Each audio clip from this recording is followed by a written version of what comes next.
Kahit Martes Santo, tuloy ang Oplan Galugad sa loob ng Bilibid. Kanina, giniba ang Magarang Kubol kung saan may nahuling babaeng ibinugaw sa isang inmate. May ulat on the spot si Bam Alegre. Bam? Rafi, nabisto sa Building 7 Quadrant 3 ng Maximum Security Compound ng Bilibid ang tangkang pagbubugaw ng babae kahapon sa isang preso. Kaya sa ika-20 Oplan Galugad, giniba ang Magarang Kubol kung saan nadiskubre ito.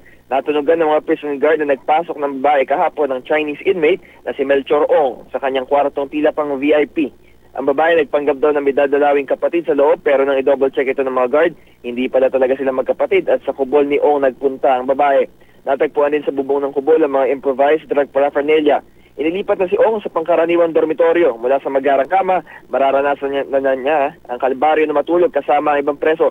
Maghihigpit na rin ang view call sa mga bisitang babae. Natataka na raw sila kung hanggang saan lang sila pwede pumunta. Nakolekta rin sa Building 7 ng iba't ibang ipinagbabawal na kontrabando tulad ng gadgets, cellphone, portable DVD at TV, maging ang mga improvised na mga patalim, may palakol din at pamalo. Pagmamayari raw ito ng grupong Batang Samar Leyte na nagdiriwang ng anibersaryo ngayon. Ipinakita rin sa atin ang Ground Zero sa Building 6 na dating magarang estruktura ng grupong Batang Mindanao. Yan ang latest sa Bilibid sa Oplan Galugad 24. Balik sa Rafi. So Bam, kung hindi pa nabisto itong babaeng ito, malaya pala nakakapasok yung mga dalaw na babae dyan sa loob mismo ng selda ng mga preso. Kasi ang alam natin kapag may conjugal visit, dito lang naman pinapayagan, hindi ba't merong area lamang na designated para sa kanila, Bam?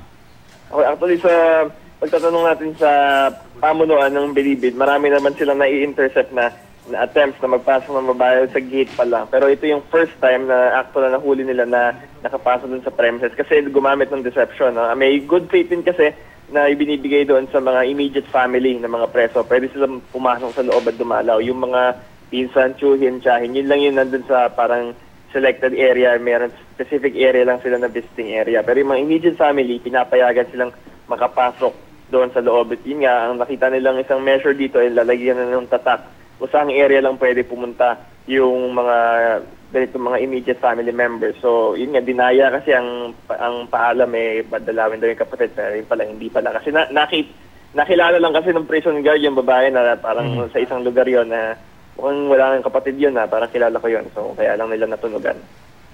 Dahil kakaiba nga yung arrangement pala dyan sa loob ng Bilibid, medyo hindi yung typical na preso dahil may mga bahay at may mga kubol dun sa loob. So, tuloy-tuloy pa rin ba yung kanilang gagawing Oplan Galugad at yung mga na-inspect na nila prior to this, gigibay na rin, Bam? Yes, continuous na. Bale, yung nagiba kaninang luxury kubol, ito ika-60 na, no? Ika-6 na po.